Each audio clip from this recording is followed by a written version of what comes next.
김상원 시문. 가노라 삼각사나 다시 보자 한강수야.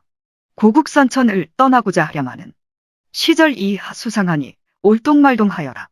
청와대 무궁화동산이 태어나 살던 곳이고 시비가 세워져 있다. 아래의 한 구절을 인용하여 보면 천지는 잠시 머물렀다 가는 객관이고 세월은 비탈길에 굴러가는 구슬과 같으니 떠돌아 뿌리가 없는 100년 세월은 이 우주에 잠시 몸을 의탁한 것이다. 김상원은 조선시대 부제학, 대사원, 예조판서 등을 역임한 문신이고 본관은 안동, 자는 숙도, 호는 청음이다. 인왕산에 오르다. 한양의 진산이 북한산에서부터 산줄기가 뻗어내려와 도성의 중심인 경복궁의 주산이 된 것을 백악산이라 일컫는다. 이 백악산에서 길게 뻗어 내려오다 불쑥 솟은 다음 서쪽으로 꾸불꾸불 돌면서 남쪽으로 감사하는 곳을 피룬이라 하였다. 나의 집은 이 두 산 아래에 있어서 아침 저녁으로 지나가면서 가까이 접하지 않은 적이 없었으며 산 역시 내 집의 창과 집 안으로 들어오려 하여 친근함이 더하려는 것 같아 나는 항상 누워서 바라보고 풍경을 즐겼지만 예전부터 그 산속의 바위와 골짜기 사이를 거닐어 본 적이 없었다. 광해 6년 가을에 어머님께서 눈병으로 고생하시게 되었는데 들리는 소문에 서산에 신풍한 샘물이 솟아나는데 병든 사람이 머리를 감으면 효험이 있다고 하여 인왕산에 올라가기로 날을 잡아 큰형님과 나와 아들 광진, 조카 광소가 함께 따라 나섰다. 인왕동에 들어가서 이미 고인이 된 양곡 소세양의 집터를 지나가게 되었는데 이른바 성심당, 풍청각, 수은원 등으로 불리던 집이었으며 그 집의 돌적이와 문지방은 썩었고 주춧돌은 무너져 알아볼 수 없었다. 양곡 선생은 문장으로 세상에 떨치고 건세가로 부유하였으며 또한 독특하게 집을 가꾸는 취미가 있어 교묘하고 화려하게 꾸몄을 것이다. 이 집을 드나들며 서로 절친하게 지냈던 선비들 또한 문장으로 널리 알려진 사람들이었으니 그들이 읊었던 시문들이 기록되어 전해질 만한 것들이 많을 것이다. 그런데 채 100년도 되지 않아 알려진 것이 없으니 선비가 후세에 남겨줄 수 있는 것이 이 자리에 없는 것이다. 이런 생각을 한 후 더 위로 올라가니 절벽에는 폭포가 쏟아지고 푸른 잔디로 덮인 언덕이 있어 곳곳이 볼만하였다. 여기를 지나서 더 위로 올라가자 돌길이 아주 험하기에 말에서 내려 걸어가야 했다. 다시 걸어 샘이 있는 곳에 이르니 지세가 백악산을 비교하면 절반쯤 이르는 곳이다. 높이 솟은 바위가 하나 있는데 새가 날개를 편 형상의 지붕을 얹어 놓은 것 같았고 바위 가장자리가 파여 있는 것이 처마와 같아 비나 눈이 올 때 67명 정도는 들어가 피할 만하였다. 샘은 바위 및 조그만 틈새 가운데로부터 물이 솟아나왔는데 샘줄기가 아주 가늘어 식경쯤 앉아서 기다려도 샘물은 겨우 그 구덩이의 3분의 1쯤 채워질 정도였다. 샘의 크기는 맷돌 하나 정도이고 깊이는 무릎에 못 미칠 정도인 한자 남짓이었다. 샘물의 맛은 달짝지근했으나 툭 쏘지는 않았으며 차갑지도 않았다.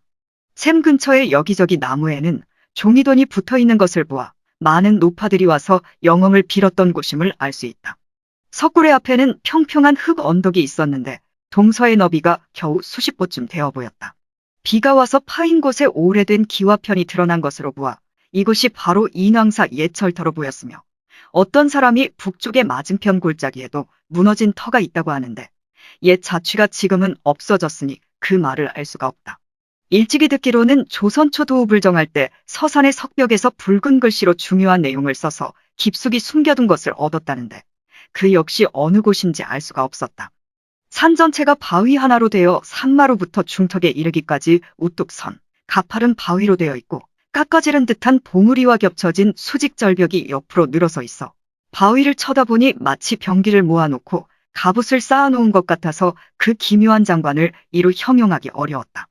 산줄기가 이어지면서 산등성을 이루고 또다시 등성이가 갈래를 이루면서 골짜기가 생겨나 그 골짜기에 맑은 물이 흘러 바위에 부딪히며 흐르는 것이 마치 수많은 옥이 찰랑거리는 것과 같아 이것이 수석이 어우러진 경치가 한양에서 으뜸 가는 곳이었다. 그러나 한스러운 것은 벌목 금지령이 해이해져 산 전체에 아름드리 큰 나무가 없다는 것이고 만약 소나무와 전나무 그늘이 있고 단풍나무 등이 언덕을 둘러싸며 솔솔 부는 바람 소리를 들으면서 달빛 밝은 저녁에 느릿느릿 서성인다면 신선이 복내산에서 논일고 곤륜산 꼭대기에 노는 것이 부럽지 않을 만큼 절경일 것이다. 등 뒤로는 구부러진 성벽이 가까이 보여 하인을 보내 올라가는 길을 찾아보게 했는데 길이 험하여 올라갈 수 없다고 하였다.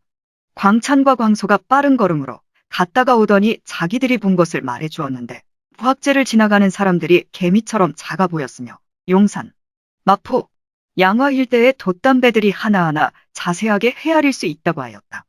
내 나이가 그리 많은 것도 아닌데 기력이 너무 쇠하여 가까운 거리임에도 오히려 더 걷지 못하고 험한 길에 멈추고만 데 대하여 스스로 탄식하였다.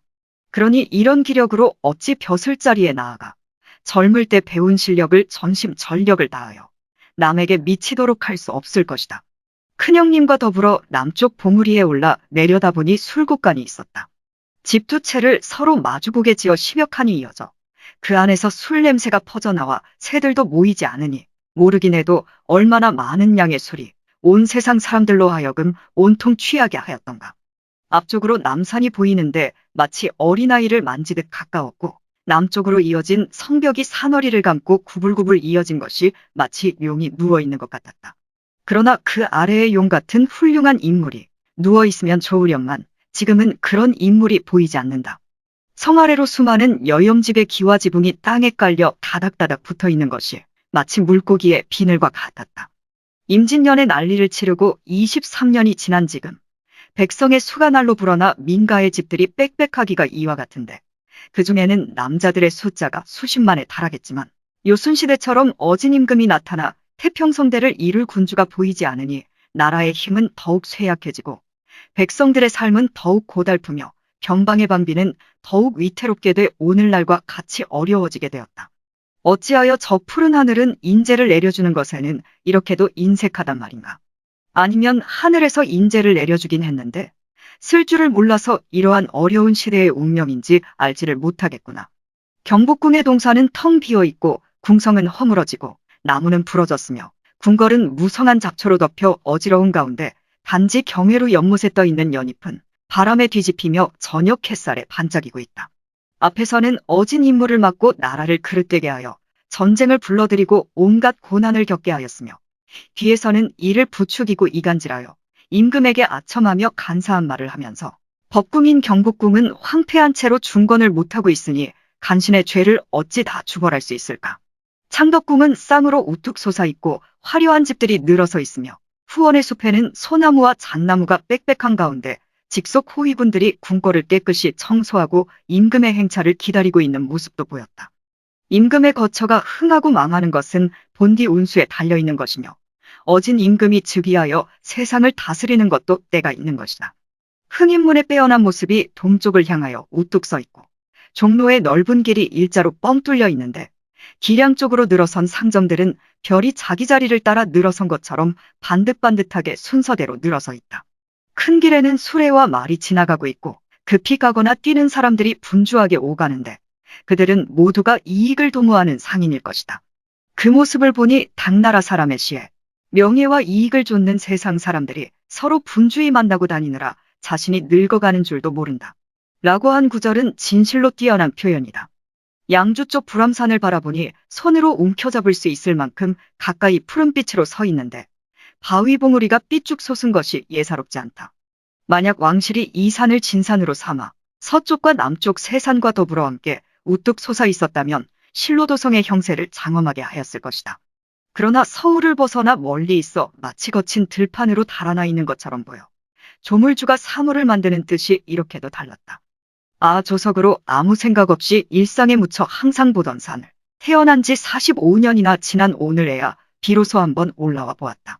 천지는 잠시 머물렀다 가는 객관이고 세월은 비탈길에 굴러가는 구슬과 같으니 떠돌아 뿌리가 없는 100년 세월은 이 우주에 잠시 몸을 의탁한 것이다. 그리하여 정처 없이 떠다니는 것이 바람과 물거품 같아 멀리 떠나거나 가까이 있거나 흩어지거나 뭉치거나 하는 것은 자기 마음대로 할 수 없다. 그러니 어머니와 형을 모시고 아들과 조카를 따르게 하여 다시 이 산에 놀러와 여기에 머물러 먼 풍경을 바라보면서 하루 종일 즐길 날을 또다시 기약할 수 없기에 느낀 바 있어 이 글을 쓰고 때를 기록해 두고자 한다. 현홍의 집은 남쪽성 아래에 있었는데 지금은 금능으로 쫓겨났고 백사 역시 불암산 아래 은둔해 있다.